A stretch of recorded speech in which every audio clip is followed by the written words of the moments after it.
ఈ 10 వజ్రాల నుంచి మీరు ఏ వజ్రాన్ని ఎంచుకోబోతున్నారు? మా సనాతన సేనాని, అదే మా సనాతన ఆయనని సెలెక్ట్ చేసుకుంటారా? సెలెక్ట్ చేసుకుంటాం సార్. రైట్. ముందు ఫస్ట్ ప్రశ్న, భారతదేశంలో రాజకీయంగా ఎదగాలి అంటే ఏదో ఒక మతాన్ని ప్రమోట్ చేయాలి, అవును సార్. ఒక మతతత్వం ఉండాలి, అప్పుడే నేను ఎదుగుతా అని చెప్పేసి తెలుసుకున్నాడు ఆ నిజాన్ని. అది కరెక్ట్ గా సార్. అది ఇప్పుడు తాత్కాలికంగా ఉండొచ్చు సార్. ఓకే.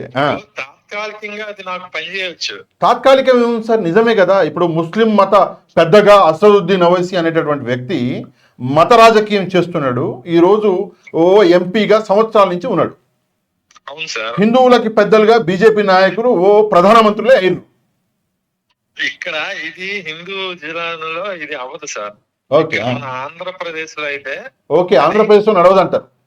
నడవదు సార్. తాత్కాలికంగానే ఉంటది తప్ప అది నేనే ఇంకా కంటిన్యూస్ గా ఉండిపోతే అవన్నీ కంటిన్యూస్ గా ఉండిపోవాలనుకుంటే చంద్రబాబు నాయుడు గారు పక్కన ఉండిపోమనండి.